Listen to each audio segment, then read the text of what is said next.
कोई भी व्यक्ति जो सरकार के या किसी पावरफुल व्यक्ति के खिलाफ फैसला करता है उसकी आप ट्रांसफर कर देते हो।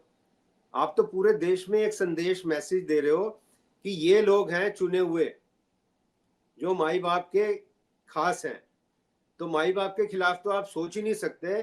जो माई बाप के मुलाजिम हैं, माई बाप के खास हैं, माई बाप के चमचे हैं, उनके खिलाफ भी कुछ किया। जैसे एक वो व्यक्ति की मध्य प्रदेश में अडानी फर्म के खिलाफ उसने इन्वेस्टिगेशन किया था, उसको ट्रांसफर कर दिया। तो यूपी में जो संभल जिला है उसमें एएसपी हैं अनुज चौधरी, और ये भाजपा के बहुत समर्थक माने जाते हैं। उन पे कई बार टिप्पणियां भी हुई है। जो सीनियर ऑफिसर से रिटायर्ड हो चुके पुलिस अधिकारी, डीजीपी, उन्होंने तक बोला है कि इस तरह के जो अधिकारी हैं उनको तो फोर्स में लेना नहीं चाहिए। एक तरफा एक धर्म की बात करते हैं सड़क पर उतर कर, वो अच्छी बात नहीं है। तो सर 12 जनवरी को जो सीजीएम थे, chief judicial magistrate Vibhanshu Sudhir, उनका आदेश आया था। उसमें यह था कि एक व्यक्ति ने सीजीएम की अदालत में संभल की वहां याचिका दायर की थी कि पुलिस वालों पे मुकदमा दायर किया जाए, एएसपी अनुज चौधरी पे, एक इंस्पेक्टर है और 15-20 पुलिसकर्मी, कि इन्होंने जो फायरिंग की थी दंगे के दौरान, और मेरा जो बेटा रेडी लगाता है उसको 3 गोली लगी थी, उसकी डेथ हो गई थी। तो उसमें इन्होंने जो है जज साहब ने, सीजीएम साहब ने यह ऑर्डर पास कर दिया था 12 जनवरी को, कहा था कि 7 दिन में रिपोर्ट मांगी जाए, और उन जज साहब को वहां से ट्रांसफर कर दिया गया। तो सर जब जज साहब को ट्रांसफर कर दिया गया तो आप सोचिएगा कि सर पूरे देश में क्या मैसेज आएगा। और सर ट्रांसफर सरकार नहीं करती है, ट्रांसफर तो हाई कोर्ट करता है। तो सर ये बेशक से चाहे सरकार ने कुछ भी किया हो, लेकिन ये तो सीनियर जज और जूनियर जजों को हटा के लोअर कोर्ट ही नहीं, लोअर कोर्ट के जजेस नहीं, ये अपने मुंह पर ही सवालिया, अपनी साख पर सवालिया निशान लगा रहे हैं सर। ये तो आपने महेश जी बहुत सुंदर बात करी। आपको आप ही के शो में हमने लोया की बात करी थी कि लोया का इन्वेस्टिगेशन ही रोक दिया चंद्रचूड़ ने।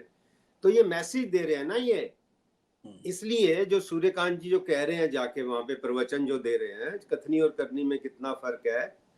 कथनी डिफरेंट है, करनी डिफरेंट है। भाषण देने में क्या जाता है, प्रवचन तो कोई भी कर सकता है, लेकिन प्रवचन का असर देखो क्या है। कोई भी व्यक्ति जो सरकार के या किसी पावरफुल व्यक्ति के खिलाफ फैसला करता है उसकी आप ट्रांसफर कर देते हो। आप तो पूरे देश में एक संदेश मैसेज दे रहे हो कि ये लोग हैं चुने हुए जो माई बाप के खास हैं। तो माई बाप के खिलाफ तो आप सोच ही नहीं सकते। जो माई बाप के मुलाजिम हैं, माई बाप के खास हैं, माई बाप के चमचे हैं, उनके खिलाफ भी कुछ किया। जैसे एक वो व्यक्ति की मध्य प्रदेश में अडानी फर्म के खिलाफ उसने इन्वेस्टिगेशन किया था, उसको ट्रांसफर कर दिया। जिसने वो नलायक शाह, मैं उसको बोलता हूँ, मैं उसका पूरा नाम नहीं लेता, वो नलायक शाह बोलता हूँ, जिसने हमारी देश की एक डेकोरेटेड आर्मी ऑफिसर कुरैशी के खिलाफ गंदा बयान दिया, उसको आपने ट्रांसफर कर दिया जज को। तो आप पोस्टर तो ये लगाते हो बेटी बचाओ बेटी पढ़ाओ, और जो बेटी को गाली देता है उसको इनाम देते हो, जो गाली देने वाले को सजा करता है या गाली देने वाले के खिलाफ इन्वेस्टिगेशन कराता है उसका आप ट्रांसफर कर सकते हो। तो ये तो ऊपर से चली आ रही है ना कथनी करनी में फर्क। नारा तो है बेटी बचाओ बेटी पढ़ाओ, और चाहे महिपाल मणिपुर की महिलाएं हों, चाहे हमारी रेसलर बहनें बेटियां हों, चाहे हमारी आर्मी में ऑफिसर में जो इतनी अच्छी ऑफिसर्स हैं वो हों, उनके खिलाफ जो भी बोलता है उसको तो आप इनाम दे देते हो, और जो इनके खिलाफ एक्शन लेने की बात करता है उसको आप ट्रांसफर कर देते हो। तो ये क्या बोल रहे हैं सूर्यकांत जी, मेरे को तो समझ नहीं आ रहा कथनी करनी में इतना फर्क क्यों है, और इसलिए असर भी नहीं होता। माफ करना, जब कथनी और करनी में फर्क होता है तो आपकी बात जो है एक कान से व्यक्ति सुनता है, दूसरे कान से ऑटोमेटिकली बाहर चली जाती है, वो हंसता है। जो कबीर साहब कह रहे पाछे हंसी ना होए, आपकी तो सामने हंसी हो रही है। पाछे हंसी वो कह रहा था कि तुम्हारे जाने के बाद हंसी ना होए, आपकी तो सामने हंसी हो रही है। लोग कह रहे हैं कहते कुछ हो करते कुछ हो। आप देख लो, उसी में देख लो, जो जितने वोट कटे 3 महीने तारीख पे तारीख लगा के इन्होंने पूरे देश को पागल बनाया। सोचो, पूरे देश एसआईआर के अंदर सर पूरे देश को पागल बनाया, तारीख पे तारीख था। और नलायक वकील मिल जाते हैं इन्हें, वो द्विवेदी जैसे, जो कहते कोई बात नहीं जी, कुछ नहीं हुआ जी। मैं तो हैरान हूं, एक वकील कोई भी एक दिन की भी जिसकी वकालत है, वो कोर्ट में जब खड़ा होता है उसको शर्म आती है कि मैं ऐसी बात करूं जिसमें सब्सटेंस हो, जिसमें कोई मुद्दा हो।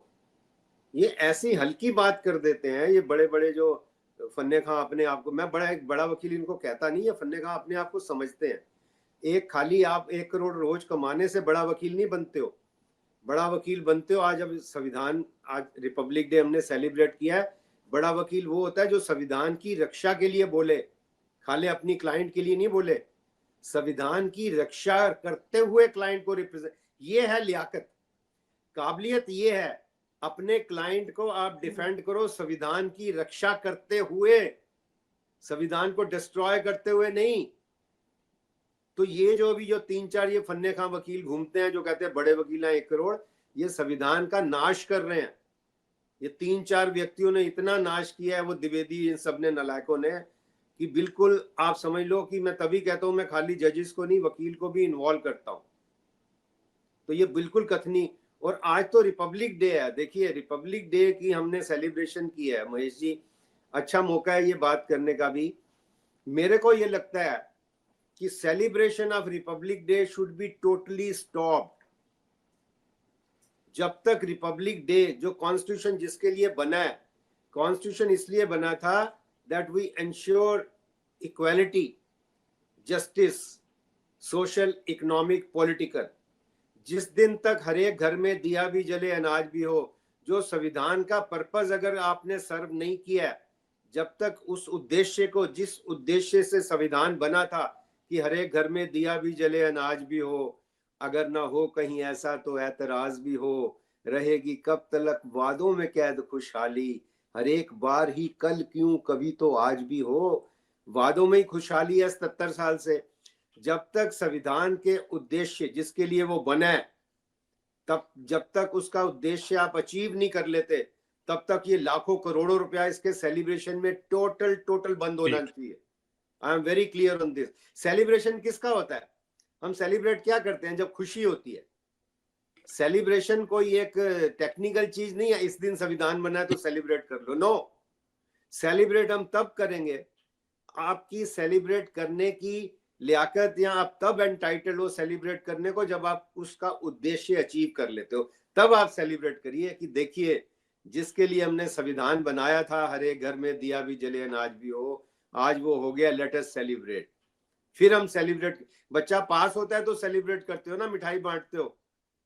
ये तो ये हालत हो रही है कि बच्चा फेल हो रहा है 77 साल से और सेलिब्रेट कर रहा है। आप ये देखो, वो आप देखते थे ना पप्पू पास हो गया, यहाँ तो पप्पू फेल हो रहा है, वो 11 साल से तो और ज्यादा फेल हो रहा है।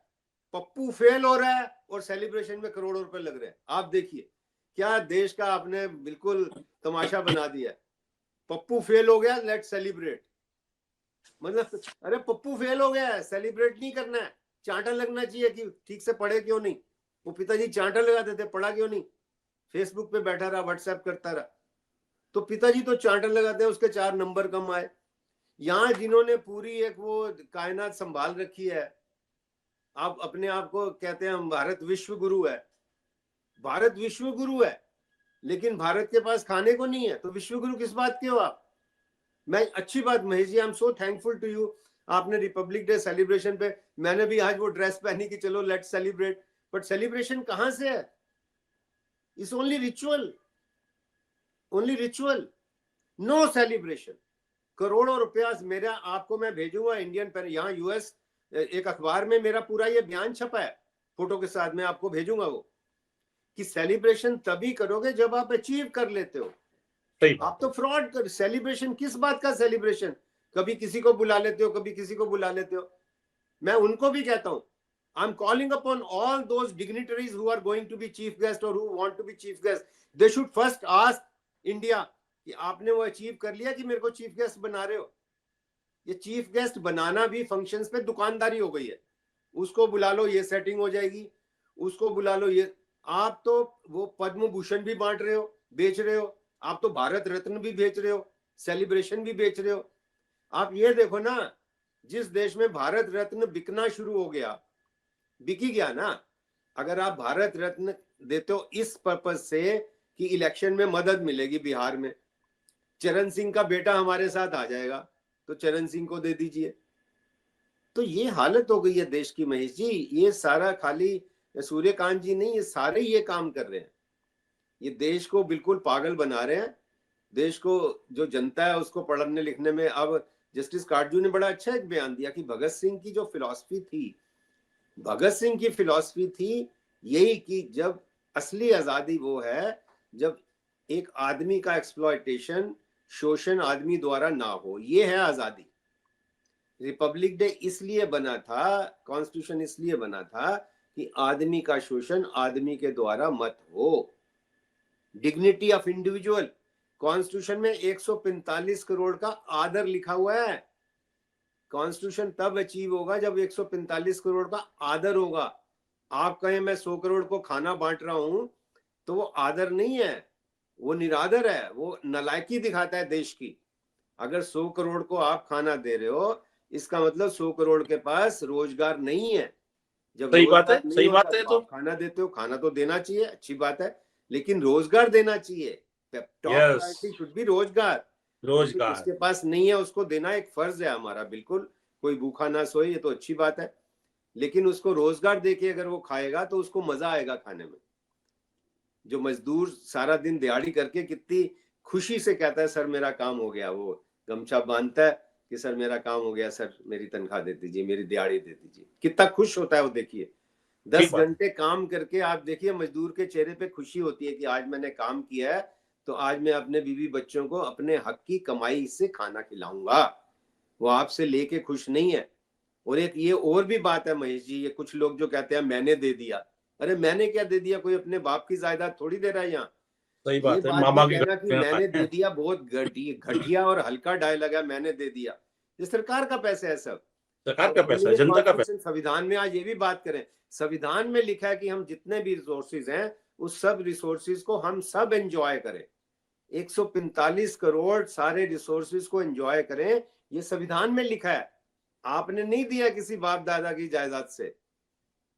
तो ये आपने अच्छी बात करी, संविधान वाले संविधान को जिए। You have to live that wisdom, you have to live that promise which you made to people। उस टाइम जो आपने किया था कि देश आजाद हो गया, वो पहले सेलिब्रेशन के बाद मेरे को लगता है वो आपको याद होगा महेश जी, आप तो इतना सब लिटरेचर में भी आपका इंटरेस्ट है।